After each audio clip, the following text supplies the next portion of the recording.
સાબરકાંઠામાંથી, બનાસકાંઠામાંથી, ભરૂચમાંથી નીકળેલો જે દારૂ, બનાસકાંઠા થરાદમાંથી નીકળેલો દારૂ જે પાટણ, મહેસાણા અને ગાંધીનગર થઈને અમદાવાદ, ખેડા અને બાલાસિનોર સુધી જાય છે, એના રસ્તામાં આવતા એલસીબી ના પોલીસ ઇન્સ્પેક્ટરો શું કરે છે, તમારું એસએસજી શું કરે છે, તમારું સ્ટેટ આઈબી શું કરે છે, તમારી લોકલ ક્રાઇમ બ્રાન્ચ શું કરે છે, તમારું સેન્ટ્રલ આઈબી શું કરે છે, તમારું ગૃહ વિભાગ શું કરે છે, ત્યારે તમારું સ્ટેટ મોનિટરિંગ સેલ સવાલ કેમ નથી પૂછતું કે આમાં જિલ્લા પોલીસ વડાની શું ભૂમિકા છે?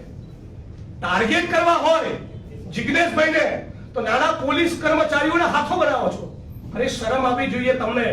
હેડક્વાર્ટરમાં રહેનારા પોલીસના નાના કર્મચારીઓના પરિવારોની કાન ઉપર બંદૂક મૂકી ટ્રાન્સફરની ધમકી આપી જિગ્નેશભાઈની સામે ઉશ્કેરો છો. તમારું તો આનાથી પેટનું પાણી બી નહીં હલે. મિસ્ટર સંઘવી, સમજી લેજો, ગુજરાતની જનતા બરાબર તમને ઓળખી ચૂકી છે. તમે જ્યારે પોલીસ કોન્સ્ટેબલ ભાઈ બહેનો યુનિયનની વાત કરે ત્યારે અમે ટંકાની ચોટ ઉપર સમર્થનમાં ઉભા રહીએ છીએ. પોલીસ તાનાના કર્મચારીઓ જ્યારે ગ્રેડ પે ની વાત કરે, ફિક્સ પગાર, આઉટસોર્સિંગ કોન્ટ્રાક્ટ નાબૂદીની વાત કરીએ ત્યારે મીડિયા સમક્ષ બોલવાનું હોય, જાહેર સભાના મંચ પર બોલવાનું હોય કે ગુજરાતની વિધાનસભાનો મંચ હોય, અમે આ નાના કર્મચારીઓની પડખે ઉભા રહ્યા છે.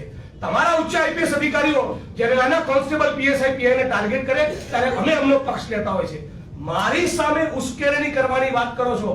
અને મેં શું કહ્યું હતું થરાદની મીટિંગમાં, જે પણ માણસો ખોટું કરતા હશે, કે ધારાસભ્ય હોય, સંસદ સભ્ય હોય, મંત્રી હોય, બિઝનેસમેન હોય, એડવોકેટ હોય, મીડિયા કર્મી હોય કે પોલીસ વાળો હોય, જે પણ ખોટું કરે એ ભોગવે. જે દારૂ, જુગાર, ડ્રગ્સમાંથી કમાય છે એના પટ્ટા ઉતરે. આ વાક્ય ઉપર આજે પણ હું અડીખમને અકબંધ છું. મારી સામે તમે જેટલા પ્રોટેસ્ટ કરાવશો, સોશિયલ મીડિયાની બધી કોમેન્ટ વાંચી લેજો, આવડી આવડી ગાળો તમને પડી રહી છે. મિસ્ટર સંઘવી, તમને નામ જો ગાળો પડી રહી છે. આ છે ગુજરાતની જનતાનો સાચો મૂળ. રાજ્યના પોલીસ વડા, ભારતીય જનતા પાર્ટીના પ્રદેશ પ્રમુખ મિસ્ટર સંઘવી, એમના પ્રવક્તા, 4 જણાએ મારું નામ લીધા વગર ઇનડિરેક્ટ કોમેન્ટ કરી. પણ 4 માંથી એક માણસ એવું ના કીધું કે હા આપણા ગુજરાતમાં હવેથી ડ્રગ્સ વેચાવા નહીં દઈએ. એક પણ માણસ એવી ગુજરાતની જનતાને હૈયા ધારણ નહીં આપી કે હવે આ ગુજરાતમાં ડ્રગ્સનો કારોબાર નહીં થાય, હવે ગુજરાતમાં કુટણખાના નહીં ચાલે, હવે ગુજરાતમાં દારૂ, જુગારના અડ્ડા નહીં જોવા મળે, હવે હિન્દુ ધર્મની આસ્થાના પ્રતીક મંદિરોની ફરતે જિગ્નેશભાઈ આવી કોઈ ફરિયાદ નહીં કરવી પડે. અને ચેલેન્જ આપું છું ગુજરાતના ડીજીને, ગુજરાતના હોમ સેક્રેટરીને અને ગુજરાતના મુખ્યમંત્રીને. બીજું બધું તો ઠીક, આદરણીય હર્ષભાઈ સંઘવી અને આદરણીય ભૂપેન્દ્રભાઈ પટેલના વિધાનસભા ક્ષેત્રમાંથી દારૂ, જુગારના અડ્ડા બંધ કરીને બતાવો. જે પત્રકાર મિત્રે વિધાનસભા માનનીય સીએમ સાહેબની ત્યાંથી દારૂના અડ્ડા ડ્રોનના મારફતે એક્સપોઝ કર્યા, તેને એપ્રિશિએટ કરવાનો હોય, એસીપી ડીસીપી સામે કાર્યવાહી કરવાની હોય, એમનો ખુલાસો માંગવાનો હોય, એના બદલે પત્રકારને ટાર્ગેટ કરીને એને જેલમાં નાખવાની વાત કરી, એની પર બીજી એફઆઈઆર કરી. ગુજરાતની 6.5 કરોડ જનતાને કહીએ છીએ, તમે ત્યારે દારૂ, જુગાર, ડ્રગ્સના મુદ્દે સોશિયલ મીડિયામાં ખુલીને બોલો. ટૂંક સમયમાં અમે હેલ્પલાઇન નંબર પણ જાહેર કરવાના છીએ. ગુજરાતના 33 જિલ્લાના જિલ્લા પ્રમુખો, કોંગ્રેસ પાર્ટીના તમામ તાલુકા પ્રમુખોના મોબાઈલ નંબર એ તમારા માટે હેલ્પલાઇન નંબર જ છે. તમે કોઈના બાપની ચિંતા કર્યા વગર વિડીયો અપલોડ કરો સોશિયલ મીડિયામાં, મને ટેગ કરો, અમારા પ્રદેશ પ્રમુખ માનનીય અમિતભાઈ ચાવડાને ટેગ કરો, કોંગ્રેસ પાર્ટીને ટેગ કરો. આ મુદ્દે કોઈ કોમ્પ્રોમાઇઝ ચલાવી લેવામાં નહીં આવે.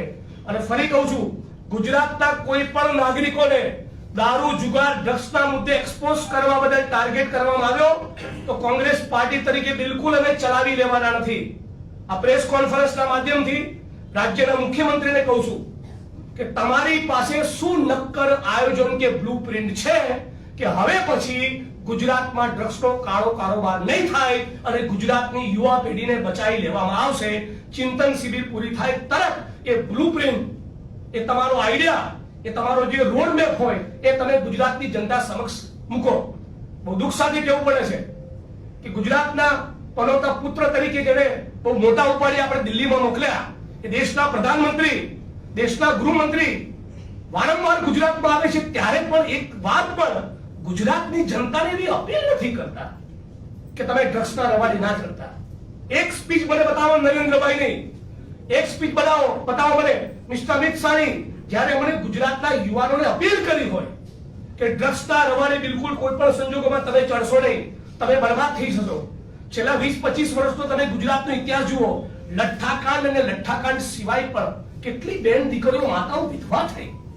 આપણા ગુજરાતમાં એવા ખતરનાક ડ્રગ્સ આવી ચૂક્યા છે કે સોમ, મંગળ, બુધ, ગુરુ 4 દિવસ કોઈ એક યુવાન લે અને 5મા દિવસે જો ડ્રગ્સ ના પડે તો ઘરની દિવાલમાં માથા પચાડે છે.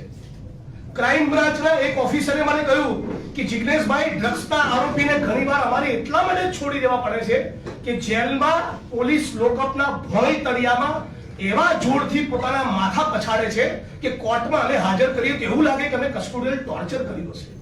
આટલા ખતરનાક ડ્રગ્સ આપણા ગુજરાતમાં, અને તમે શેની ડંફાસો મારો છો? આવું ગુજરાત હોય આપણું? આર રવિશંકર મહારાજની ઇન્દુરા યાજ્ઞિકનું ગુજરાત છે? ગુજરાતની ભારતીય જનતા પાર્ટીની સરકાર એના મંત્રીઓના હપ્તાખોરીના દૂષણ સિવાય આટલો ડ્રગ્સનો કાળો કારોબાર ગુજરાતમાં ફેલે નહીં. માનની પાર્થિવભાઈ હમણાં નીચે મારું ધ્યાન દોર્યું હતું કે ગુજરાતની ફેક્ટરીઓ પકડાઈ છે, ડ્રગ્સનું ઉત્પાદન કરતી ફેક્ટરીઓ, રો મટીરિયલ પ્રોવાઈડ કરતી ફેક્ટરીઓ. આ શું કહેવાય? ગુજરાતના 15-17 વર્ષના યુવાન યુવતીઓ શાળાઓમાં, હોસ્ટેલમાં, યુનિવર્સિટી, કોલેજમાં જ્યાં ભણવા જતા હોય એ માણસો ડ્રગ્સ લેતા થઈ ગયા. અને બધું છેલ્લા 5 વર્ષમાં બન્યું છે. એની અગાઉના વર્ષોમાં ક્યાંક તમને નાની મોટી એવી ઘટના જોવા મળતી હતી, પણ પ્રાઇમરીલી આ જે મોટો કારોબાર જે ગુજરાતમાં આપણે જોઈ રહ્યા છે એ છેલ્લા 5 વર્ષમાં થયો છે. અને સમગ્ર રીતે ગુજરાતની જનતાને ફરી અભિનંદન આપું છું, અપીલ કરું છું, હાથ જોડીને વિનંતી કરું છું, પ્લીઝ તમે સોશિયલ મીડિયામાં લખો, પત્રો લખો, અરજીઓ આપો, આવેદનપત્ર આપો. કલેક્ટર હોય, એસપી હોય, દરેકે દરેક જગ્યાએથી ગુજરાતમાંથી એક ગૂંજ ઉઠવી જોઈએ, સે નો ટુ ડ્રગ્સ. ગુજરાતના તમામ યુવાનોને પણ અપીલ કરું છું, આપ તમામ પત્રકાર મિત્રો એ ખૂબ સમર્થન કરી રહ્યા છો. બહુ દુઃખ સાથે કહેવું મળે છે કે કેટલીક ચેનલોમાં મારું વર્ઝન ન આવેલી તકેદારી સાથેની પણ ડિબેટો પ્લાન થઈ. નિવૃત્ત કર્મચારીઓને પણ બેઠાલા. આવા નિવૃત્ત કર્મચારીઓના નામ જો નહીં કહું, પણ એટલે જ એક કોમેન્ટ કરીશ કે આ પૈકીના એક નિવૃત્ત કર્મચારીને એટલો સવાલ પૂછવા માંગુ છું કે એક રાજકોટમાં ઉચ્ચ આઈપીએસ અધિકારીનું પોસ્ટિંગ થયેલું, એ કોણ હતા જેની લંપટ લીલાઓના કારણે એની પત્નીએ આત્મવિલોપનનો પ્રયોગ કરવો પડ્યો હતો?